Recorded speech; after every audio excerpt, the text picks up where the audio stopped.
जब खिला नहीं सकते तो पैदा क्यों करते हो? आज की वीडियो मेरे दिल के बहुत करीब है। जानते हैं क्यों? क्योंकि ये मेरे और आपके बच्चों का सवाल है। और बच्चे तो दिल के करीब ही होते हैं, मगर क्या सभी ऐसा सोचते हैं? सब अपने जिगर के टुकड़ों को वाकई जिगर गोशा बनाकर रखते हैं या पैदा करके छोड़ देते हैं? क्या आपके वीडियो बच्चों के लिए हैं? बिल्कुल बेटा। मेरे सामने मेरे वतन का फ्यूचर बैठा है और कैमरे के उस तरफ आप करोड़ों लोग मेरे मुल्क का हाल हैं। मेरी सादगी देख क्या चाहता हूं? हाल से फ्यूचर बदलना चाहता हूं। आप लोगों को इस बात का मतलब समझाना चाहता हूं कि all kids deserve parents, But not all parents deserve kids.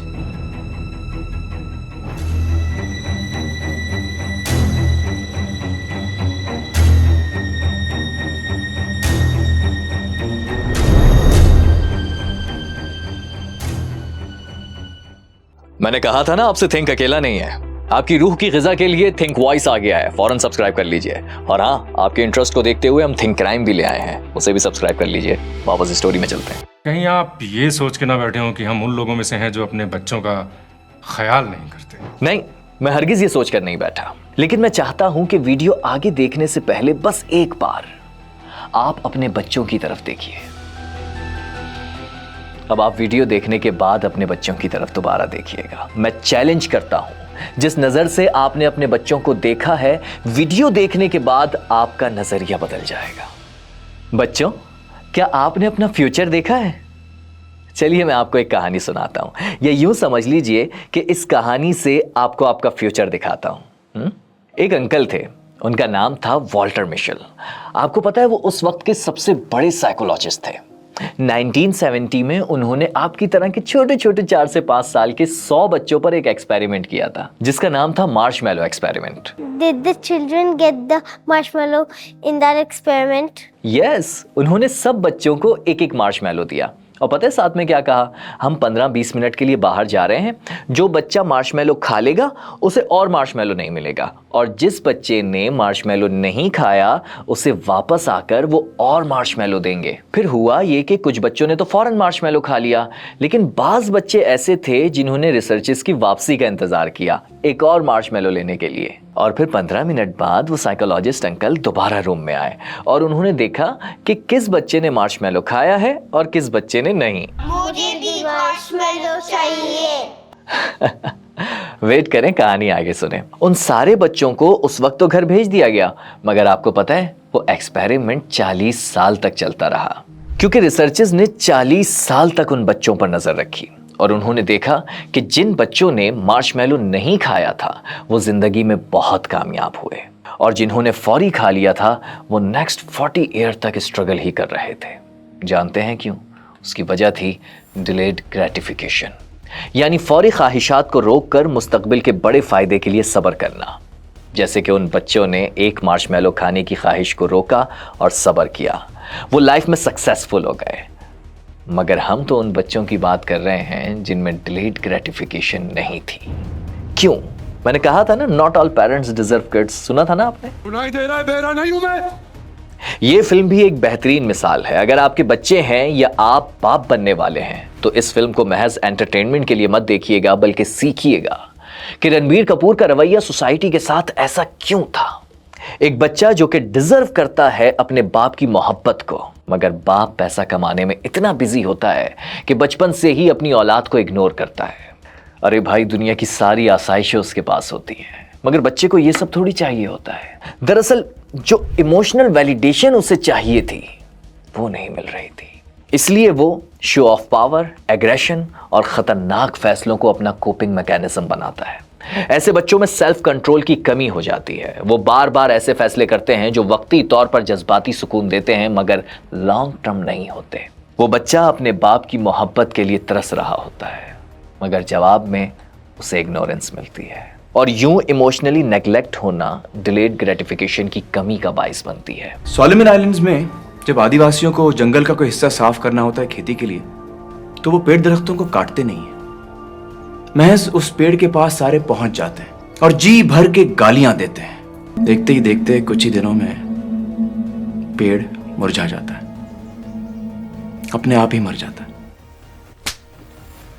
क्या डेयरिंग है बाबा, इतना बड़ा होने के बाद भी हाथ उठा रहे हो। असल में इस फिल्म में पेरेंट्स और किड के दरमियान जिस चीज की कमी दिखाई गई है वो है attachment, attention seeking, approval seeking. हमारी सोसाइटी में 3 किस्म के पेरेंट्स होते हैं। एक वो जिन्हें अपने बच्चे के रवैये के बारे में पता ही नहीं चलता, दूसरे वो जो सब समझते हुए भी सच को झुठलाते हैं, नहीं मानते कि उनके बच्चे में तब्दीलियां या मसाइल उनकी गलत पेरेंटिंग की वजह से आ रहे हैं, और तीसरे वो जो वही फॉलो करते हैं जो उनके साथ उनके बड़ों ने किया होता है कि भाई हमारे अब्बा तो ऐसे ही किया करते थे, हम भी वैसे ही सख्ती करेंगे। वो चेन ब्रेकर नहीं बनते। आजकल के माँ बाप है वो सबसे बदनसीब माँ बाप है, क्योंकि वो जब छोटे थे तब ये हो रहा था कि रिस्पेक्ट योर एल्डर। अब जब वो बड़े हो गए हैं तो आया कि ए बच्चे की इज्जत करो। सही कहा है जाकिर खान ने कि ऐसे वालिदैन के हाथों जो सबसे ज्यादा पिसे गए हैं वो हैं मिलेनियल्स यानी जनरेशन वाई। ये क्या कर दिया चाहिल, तुम्हारी मैं चमड़ी उधेड़ दूंगा।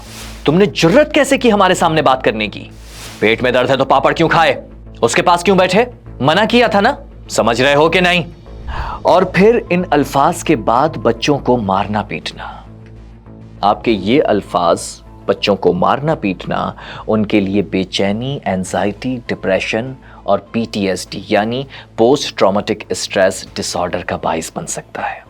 इसमें बच्चों को डरावने ख्वाब आते हैं, सदमा हो सकता है, और ये सब सिर्फ पाकिस्तान नहीं, मगरिब से लेकर मशरिक तक है। ये हमारे मुआशरे का एक बहुत बड़ा मसला है। National child abuse and neglect data system के मुताबिक 2020 में तकरीबन 6,18,000 बच्चे सिर्फ अमेरिका में नजरअंदाज या बदसलूकी का शिकार हुए हैं। वर्ल्ड हेल्थ ऑर्गेनाइजेशन का डेटा तो इससे कहीं ज्यादा है। WHO की रिपोर्ट के मुताबिक 2 से 17 साल की उम्र के 1 बिलियन बच्चों को वालिदैन की जानिब से हर साल जिस्मानी या जज्बाती तशद्दुद का सामना करना पड़ता है।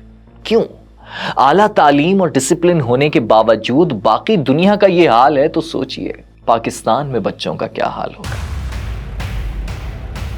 इस सवाल का जवाब देने से पहले मैं आपको उस सवाल का जवाब देता हूं जो टाइटल में लिखा है, यानी all kids deserve parents. Pakistan में 42 लाख से ज्यादा बच्चे यतीम हैं।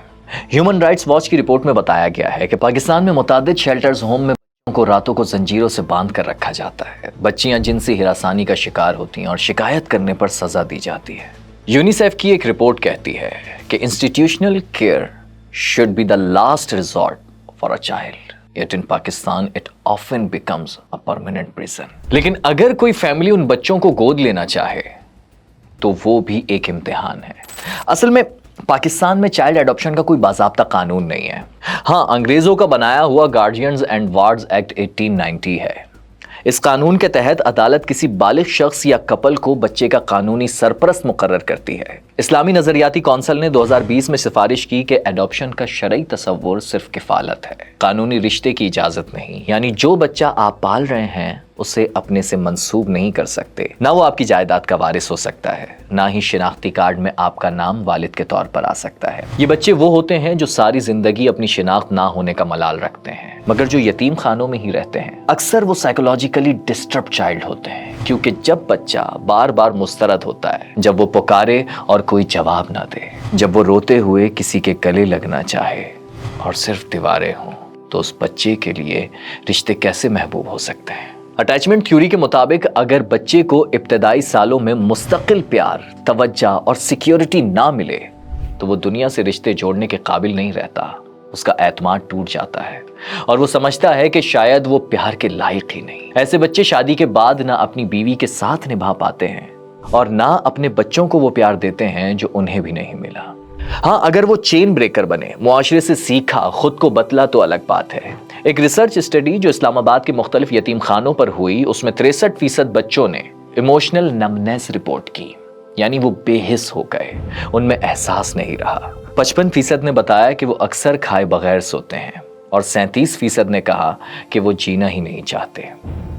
इसीलिए मैंने कहा था ऑल किड्स डिजर्व पेरेंट्स।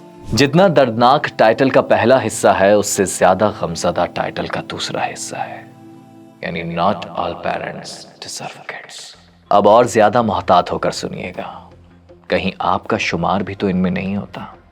मैं बात कर रहा हूं उन वालिदैन की जिनके होते हुए भी बच्चे इमोशनली यतीम हैं, क्योंकि बात सिर्फ मनपसंद खाना, खिलौना और अच्छे स्कूल की नहीं, बात है इमोशनल अटैचमेंट की, जिससे एनिमल मूवी का ये किरदार महरूम था। थोड़ी देर पहले मैंने आपको उन बच्चों का बताया जो वालिदैन से महरूम होने की वजह से डिस्टर्ब लाइफ गुजारते हैं, लेकिन वालिदैन होने के बावजूद वो कौन से बच्चे होते हैं जो सेंसिटिव लाइफ गुजारते हैं? ये वो बच्चे होते हैं जो नए लोगों, नई जगहों, यहां तक के माँ बाप के लहजे की सख्ती पर भी फौरन रद्द अमल देते हैं। उनका दिमाग कभी नहीं रुकता।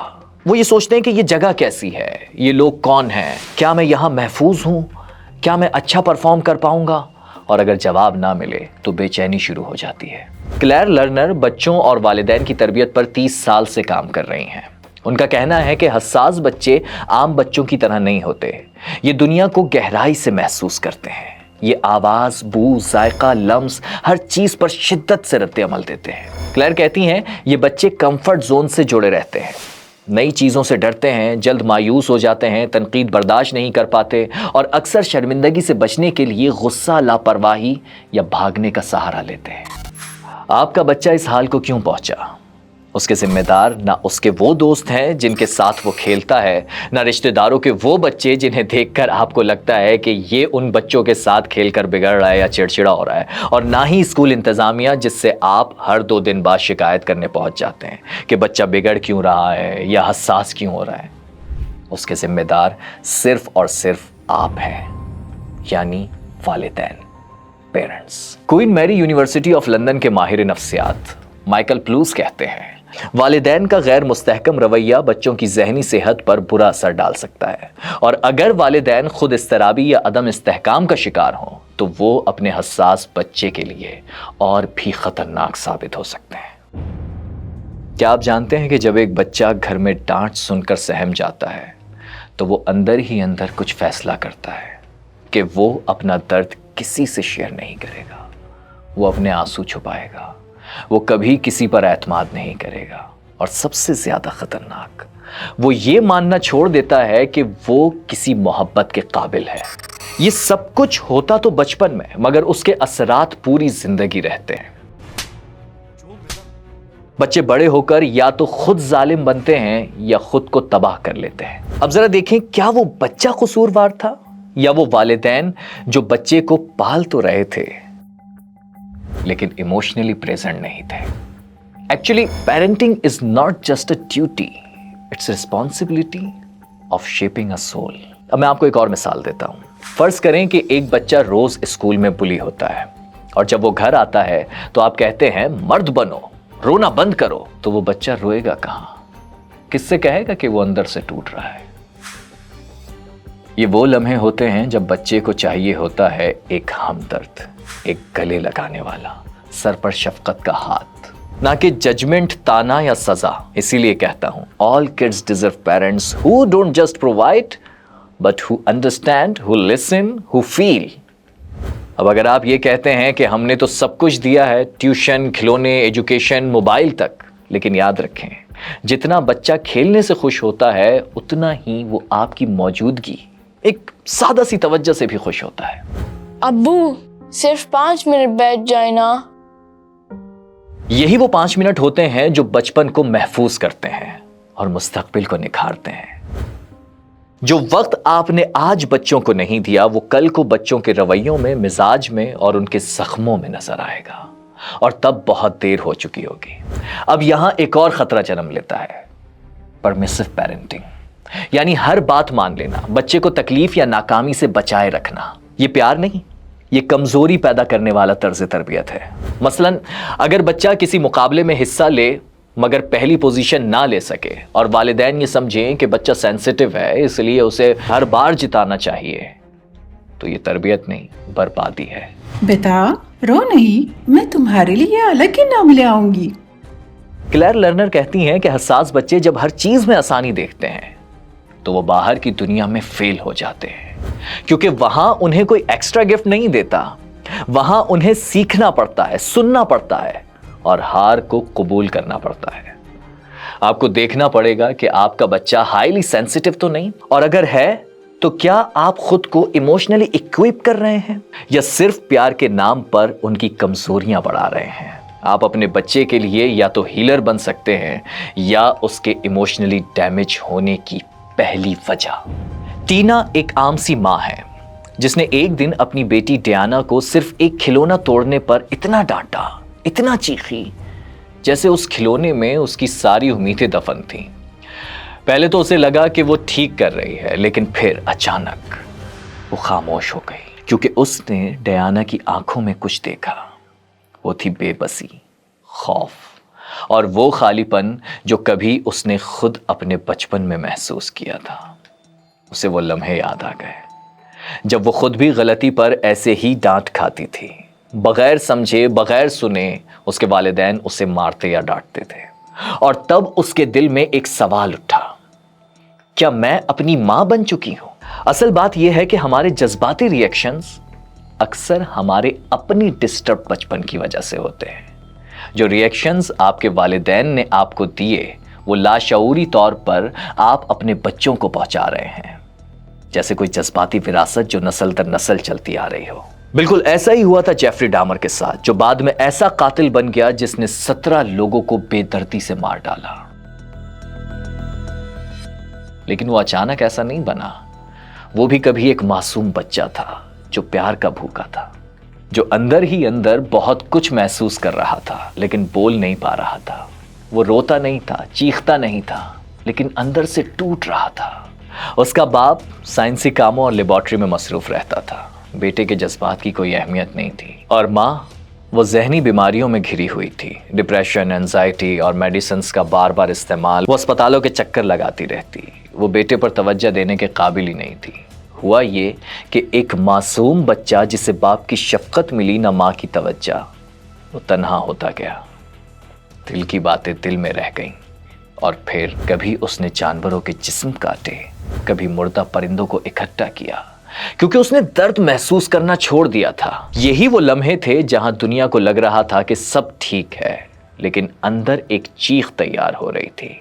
और फिर वो चीख जुर्म की शक्ल में बाहर निकली।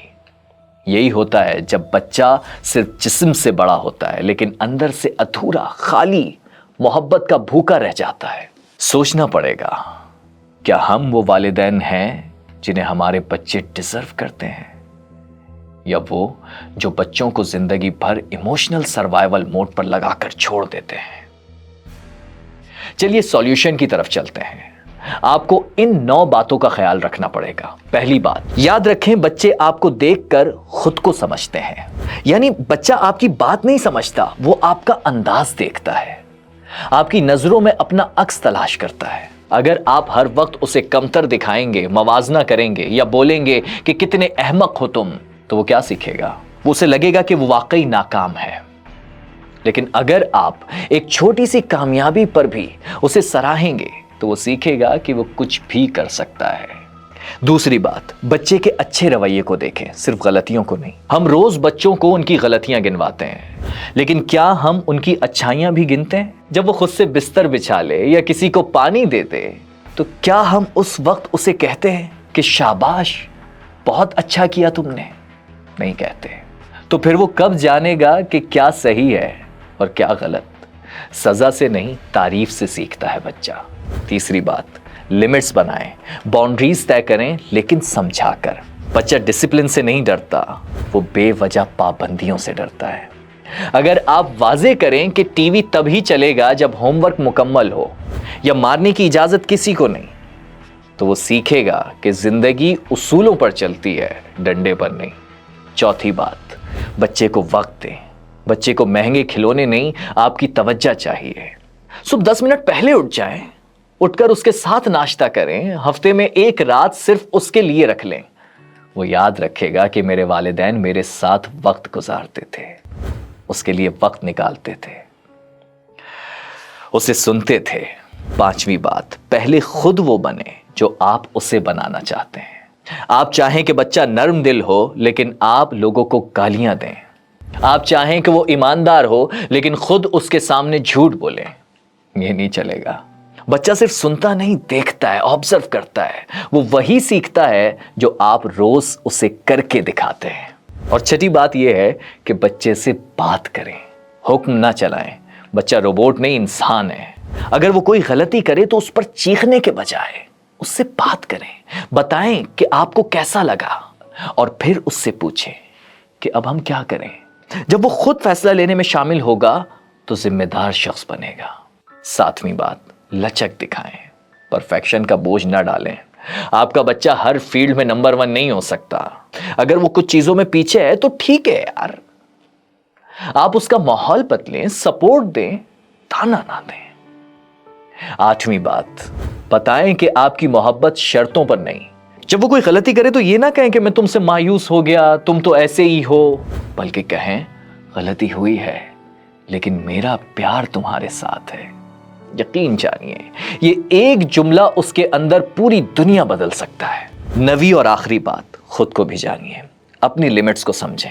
देखें, हम अक्सर बच्चे के हर गलत रवैये का इल्जाम उसी पर डाल देते हैं, लेकिन कभी सोचा है कि हम खुद कैसे हैं? हमें जल्दी गुस्सा आ जाता है, हम बच्चे की हर बात मुकम्मल सुने बगैर फैसला सुना देते हैं, या हम थके हुए होते हैं या जहनी दबाव में होते हैं तो उसका बोझ भी हम बच्चों पर डाल देते हैं। मिसाल के तौर पर, अगर बच्चा आपसे रोज रात को सवाल करता है और आप हर बार कहते हैं कि अभी मैं थका हुआ हूं, तो एक दिन वो सवाल करना छोड़ देगा, लेकिन कसूर उसका नहीं होगा।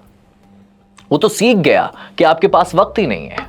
अब जरा सोचें, अगर आप सिर्फ इतना तस्लीम कर लें कि हां मैं भी इंसान हूं और अपनी कमजोरियों पर काम करना शुरू कर दें, तो ना सिर्फ आप बेहतर वालिदैन बनेंगे बल्कि बच्चे को भी सिखाएंगे कि पढ़ाई ये नहीं कि हम कभी ना गिरें, बल्कि ये है कि हम गिर के मान लें, एक्सेप्ट करें और दोबारा उठ खड़े हों।